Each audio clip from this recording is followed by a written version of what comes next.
What's up, guys? This is Tabletop Vibes, and today we're taking a look at Unscrewed, When It All Falls Apart by Mean Hyena Games. Jason, what did you think? If you're looking for a game that takes like your 90s cartoon, you know, when you're a kid and everything really does fall apart and it's a bit more violent, this is definitely the game for you. Yeah, it is a blast, so much fun. I even said to Adam, like, you know, every college kid needs to have this game, play late at night. You'd be laughing up a storm. Reminisce, nostalgic. Oh, this is great. Like, literally, it's like Animaniacs meets, like, Cat Dog into a skirmish battler for cartoons, because essentially what you're doing in this game is the network is then, like, canceling your show, possibly, but you get to find and get your spot if you battle it to the Right. There's not enough money to go around, so it is last tune remaining, and they're doing a deathmatch battle to figure out who that last tune is. Like any good children's cartoon show. Exactly. Deathmatch to the end. Exactly. So, on your turn, let's think about the game. So on your turn, what you're going, to start the game, you're going to put your tune out on the board. Right. And there's lots of fun tunes here. We have Slappy. That's who Jason played Exactly, and Slappy, I got a little thing here. You know, everyone loves Slappy. They love his show, Slappy Happy, where Slappy makes his friends happy. Sometimes Slappy's friends go away, but he always finds more. And that's absolutely true, because Slappy will be charging at people and slapping them with his hands to try to make them fly off the board into a pit of spikes. And once that happens, he goes finds another friend and does it all over again. Which he gives a token out to that person, and it's like you're being marked. It's like a hit contract of friendship. So there's that.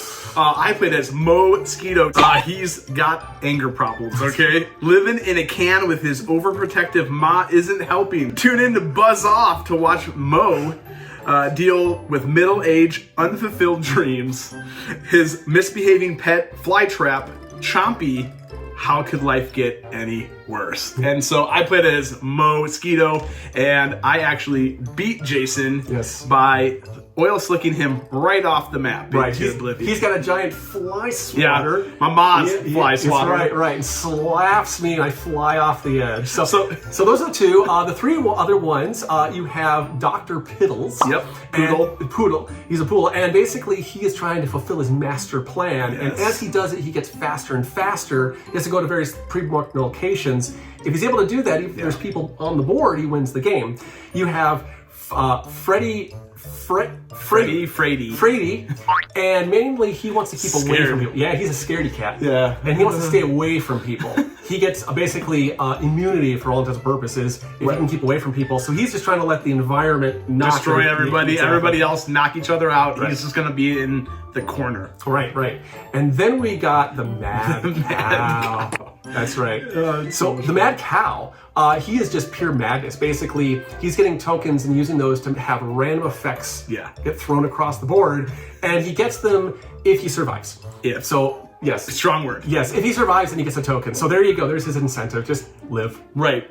And so how you start off the game after you pick your character is you yell Dibs, and you get to have the first player token marker, which then passes, showing, you know, who's the first player in each round.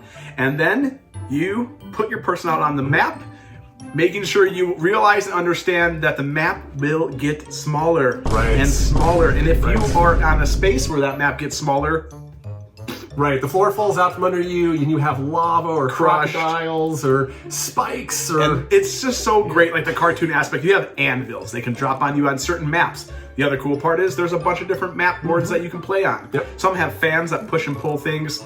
Some have anvil spots where anvils drop. You got a bomb shooter that's a frog, and he spits out bombs. You have oil slicks. You have individual tile floors that after you stand on them and move away, they'll create a hole. Yeah, black hole there. Oh my gosh. So this game is all just, it's not about you directly eliminating a player by like smashing them, because again, in cartoons, let's say a bomb explodes. Well, it doesn't eliminate the player, doesn't kill the tune, but the tune usually gets shifted or moved. And that thematically is what happened. You're basically just trying to push people around into these obstacles or off the board, and that's how they get eliminated.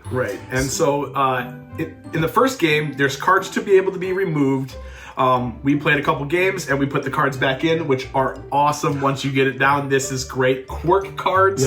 They're hilarious. Right, they're basically your event cards. Yes. Yep. Like, Jason started off with the best pull of a quirk card ever. That was that was on brand to my character, because I had the character His name. Slappy brand card, it's called Brain Dead. We'll show it up on the screen. Yep, I had brain damage, and I hilarious. couldn't figure out how to move north anymore. That was my brain damage. He had to put a card away to not be able to move a certain direction, and if he... I think, however the card gets let go, you get it back. I had to get the fourth quirk card and I could get rid of it. But yeah, I couldn't figure out how to move north. Yeah, and then I got a card that was my third eye, which I got to then peek at his cards laid out, because essentially what you're doing in this game is programming. Right. So your actions. So the quirks are mandatory. You take one per turn. Have to do you what have it to play says. it. Some are good, some are bad. His were all They're all terrible. Mine were great. Actually. So then Adam's getting into the next stage is the programming, and everybody has an identical set of cards. Yeah. It is north, south, east, west, Improvise, and again. and again. The card's called again. Yep. Again, you do the same thing as your previous program, and improvise is you get to basically take an improvised card, and it does something, either attack or it does. I think Some action. Yeah, all we got were attack. Yeah, we got all attack cards, But- which was great. Right, so what you do is on your turn, you lay out 3 cards in front of you. These are all hidden. And then one at a time, starting with the Dibs player, you go around and reveal one of these cards and do the action. So again, basically these are mostly movement. So people are shifting and moving around the board. North, south, east, and west. Either trying to get to a location, like Dr. Piddles, Or get away from locations. like Freddy, Yep. or you're trying to go towards people like Slappy. So everybody kind of has their own little strategy. Or if you don't mess up and you're not thinking about that the board's about to collapse on you, you stay on the outline and Right, possibly get crushed. Right, so after you do that, that's the scheming, so that's the execution, that's the scheming phase, and then when you flip the cards, it's the execution phase. There we go. Right. And then after that is it's not the resolution phase, but the Aftermath. aftermath. Yeah, Yes. there we go, the aftermath. And this is where all of the board events happen. Yes. Yep. Which is the fun, quirky Bombs. cartoon aspect. Bombs, and more bombs. Yep.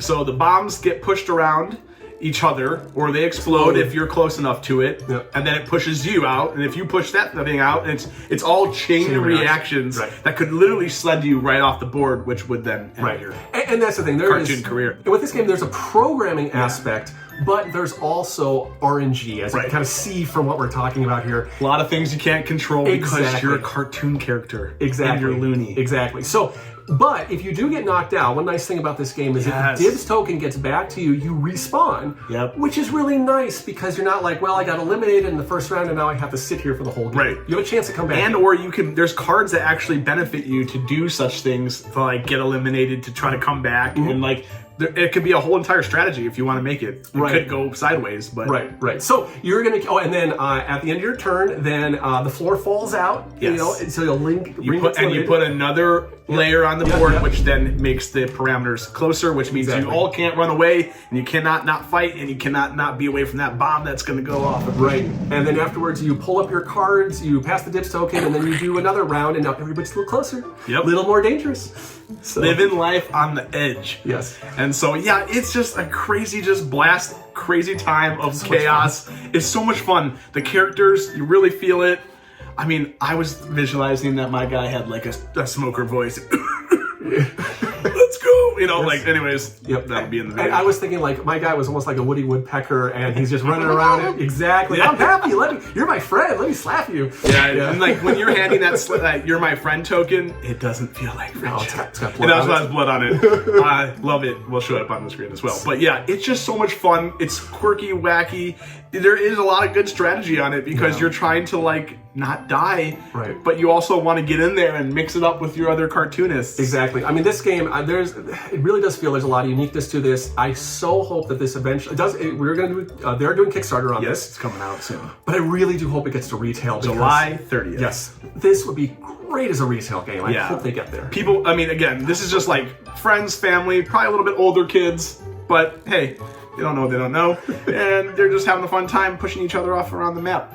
And yeah, it's just a lot of fun. And as a bonus piece, if you actually do go to the Kickstarter, check out their promo video because it's amazing. It is absolutely amazing in its own right. Yeah. You will cherish the 90s. Yeah, it's so good. What is the word? Nostalgia / ode to the 90s and cartoonness. Yes. And also, there's a cool coin that's with this game that has cheeks on both sides. Yes, the front cheeks and the back cheeks.